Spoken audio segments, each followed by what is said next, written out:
Mia Khalifa, l'histoire de son empire, de zéro au business international. Une carrière de 3 mois. Seulement 3 mois.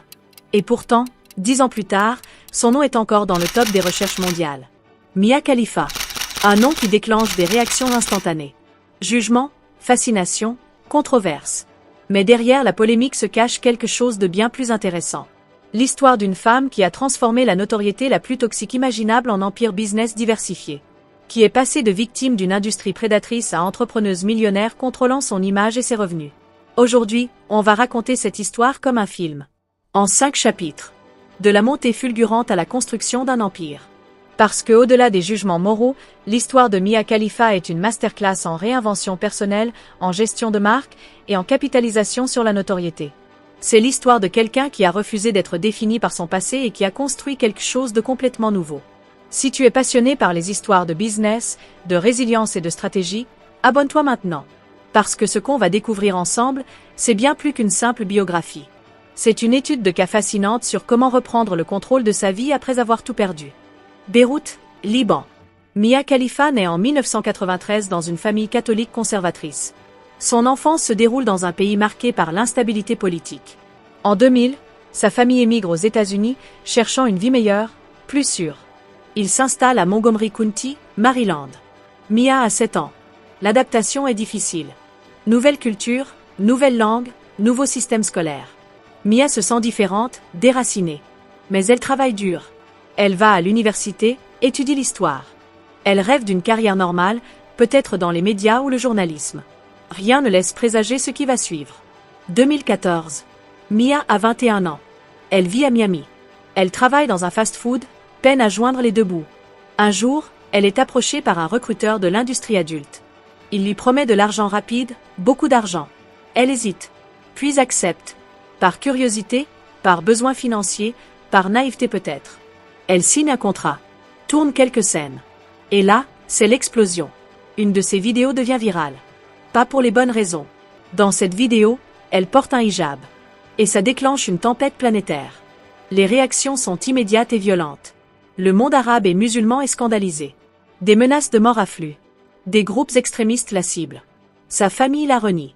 Elle reçoit des milliers de messages haineux chaque jour. Mais paradoxalement, cette controverse génère une visibilité massive. En quelques semaines, Mia Khalifa devient le nom le plus recherché sur les sites adultes. Numéro 1 mondial. Devant des actrices qui sont dans l'industrie depuis des années. Sa notoriété explose à une vitesse jamais vue. Des millions de personnes à travers le monde connaissent son nom, son visage. Elle tourne plus de scènes. L'argent rentre. Pas autant qu'on pourrait le penser, mais suffisamment pour qu'elle continue. Pendant 3 mois, elle est la star montante de l'industrie. Les sites génèrent des millions de dollars grâce à son contenu. Elle, par contre, ne voit qu'une fraction minuscule de ses revenus. Puis elle réalise l'ampleur de ce qu'elle a fait, les conséquences à long terme, la stigmatisation qui va la suivre toute sa vie. Après seulement 3 mois, elle quitte l'industrie. Définitivement. Mais le mal est fait. Son image est partout sur Internet. Des millions de vidéos circulent. Elle ne contrôle plus rien. Abonne-toi maintenant si tu veux découvrir comment elle a retourné cette situation catastrophique et va checker la description, j'y ai mis des analyses fascinantes sur la reconversion professionnelle. 2015. Mia a quitté l'industrie, mais l'industrie ne l'a pas quittée. Son contenu continue de générer des millions de vues. Les sites continuent de faire des profits colossaux. Mais elle ne touche plus rien. $0. Parce qu'elle a signé des contrats où elle a cédé tous ses droits pour une somme dérisoire. Elle parle plus tard de ces montants. $12 000 au total. $12 000 pour 3 mois de travail qui ont généré des dizaines, peut-être des centaines de millions de dollars de revenus pour l'industrie. C'est l'exploitation à son paroxysme. Mais le pire n'est pas financier. C'est social, personnel. Mia essaie de retrouver une vie normale. Elle cherche du travail. Impossible. Dès qu'un employeur Google son nom, c'est terminé. Elle essaie de construire des relations. Compliqué. Le jugement est constant, écrasant. Elle est réduite à ses 3 mois. Rien d'autre ne compte. Les menaces continuent. Des groupes extrémistes la maintiennent sur des listes de cibles. Elle doit vivre avec une sécurité renforcée. Changer régulièrement d'adresse. Faire attention à chaque mouvement public. C'est épuisant mentalement. Sa famille refuse de lui parler.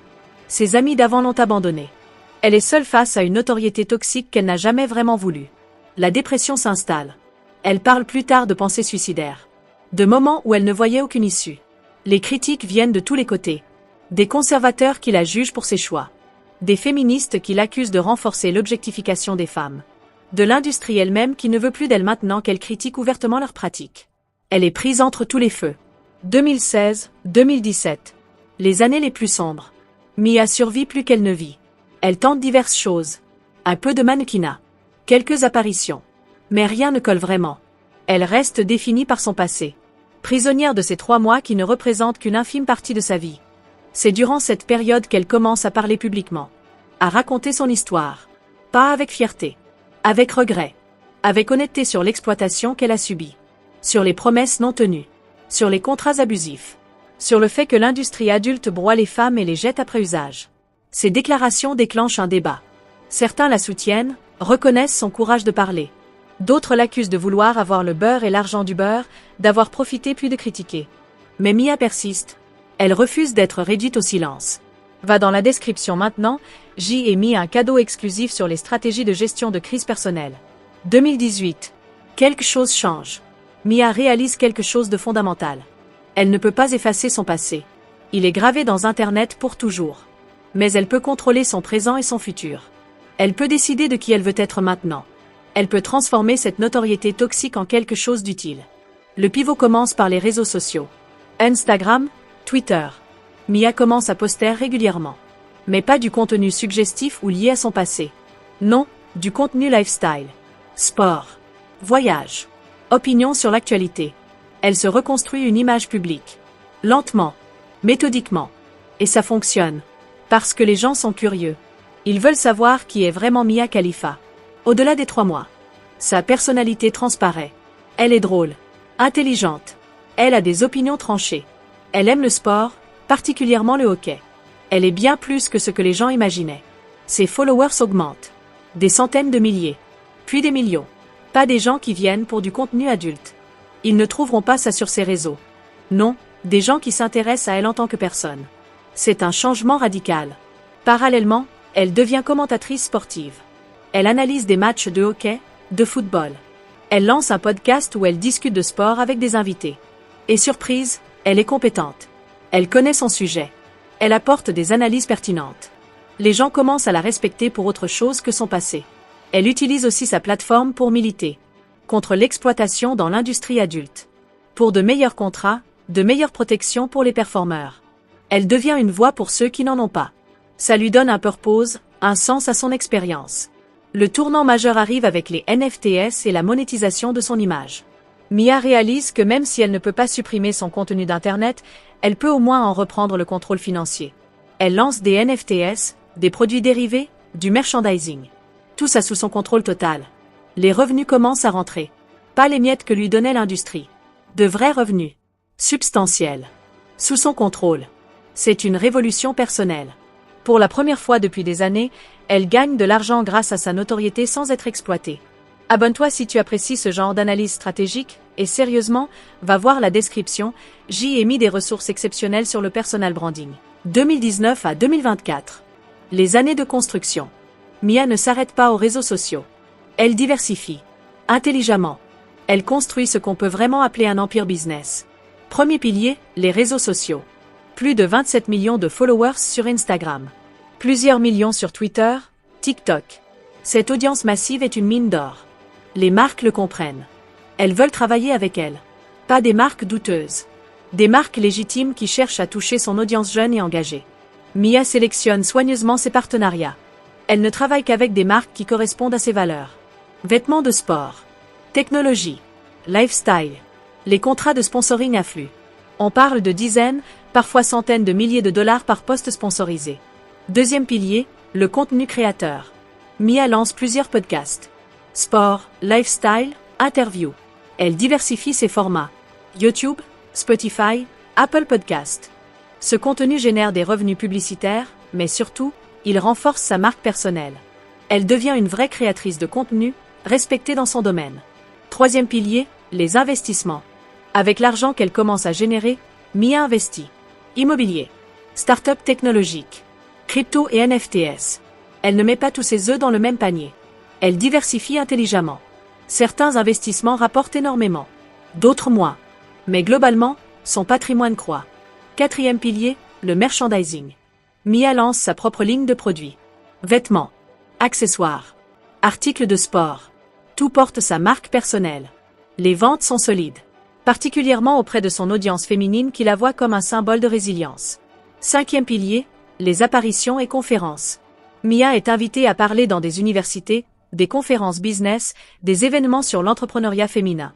Elle partage son histoire, ses leçons. Et elle est payée grassement pour ses interventions. Entre 10 et 50 000 $ par apparition. Les revenus s'accumulent. On estime aujourd'hui sa fortune nette à plusieurs millions de dollars. Certaines sources parlent de 5 à 10 millions. D'autres de plus. Difficile à vérifier exactement, mais une chose est sûre, elle gagne infiniment plus maintenant qu'elle n'a jamais gagné durant ses 3 mois dans l'industrie adulte. Elle achète une maison à Miami. Pas une location. Une propriété qu'elle possède.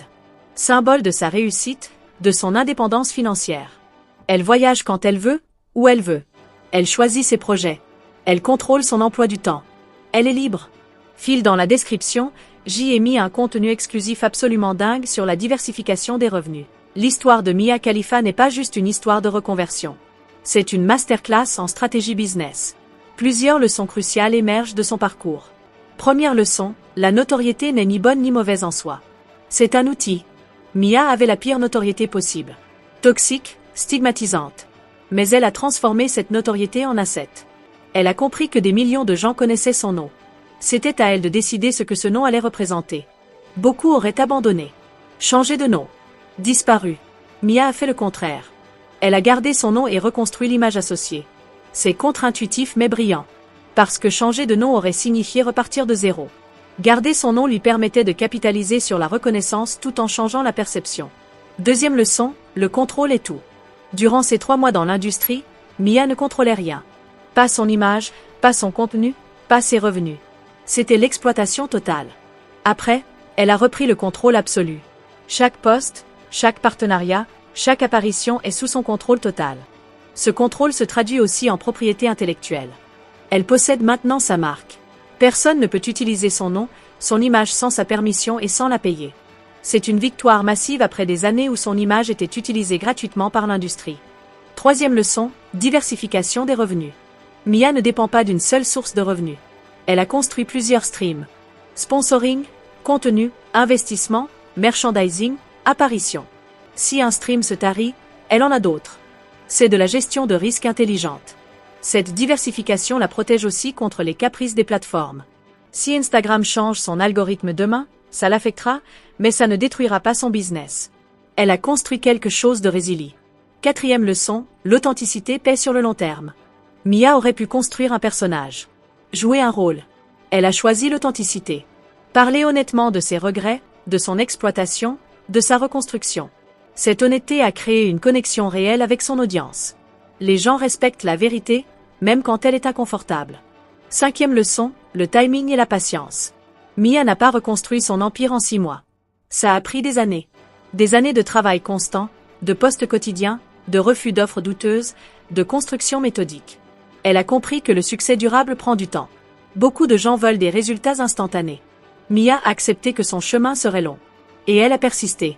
Cette patience a payé au-delà de toutes les attentes. Sixième leçon, transformer la haine en motivation. Mia reçoit encore des commentaires haineux quotidiennement. Des gens qui la jugent, qui la critiquent, qui la réduisent à son passé. Elle pourrait se laisser abattre. Au lieu de ça, elle utilise cette haine comme carburant. Chaque succès est une réponse à ses détracteurs. Septième leçon, savoir dire non. Mia refuse maintenant plus d'opportunités qu'elle n'en accepte. Des offres de réalité TV. Des propositions douteuses. Des partenariats qui ne correspondent pas à ses valeurs. Elle a appris que dire non aux mauvaises opportunités est aussi important que dire oui aux bonnes. Huitième leçon, investir en soi. Mia a investi dans son éducation continue. Business, investissement, médias. Elle a appris constamment. Elle a aussi investi dans sa santé mentale. Thérapie, coaching. Elle a compris qu'elle ne pouvait pas construire un empire externe si elle était détruite intérieurement.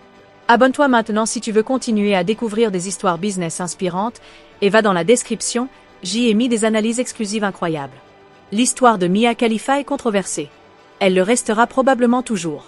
Certains la jugent pour ses choix passés. D'autres l'admirent pour sa résilience. Mais au-delà des jugements moraux, son parcours business est objectivement fascinant.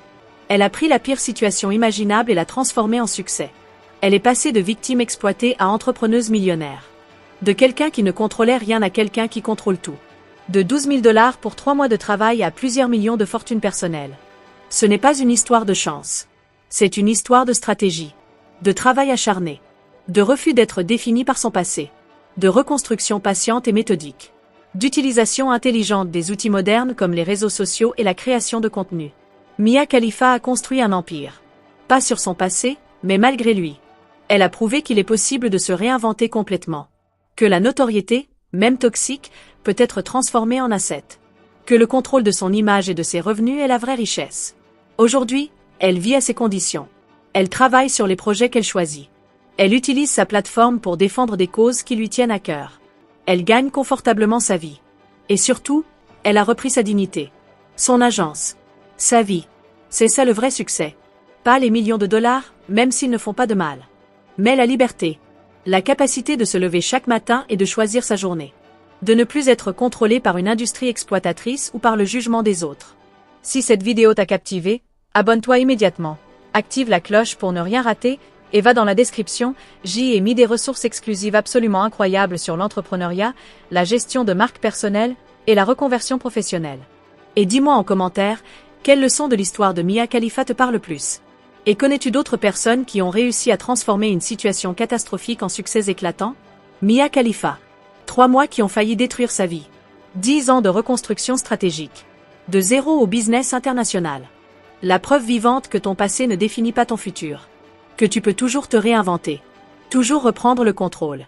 Toujours construire quelque chose de nouveau.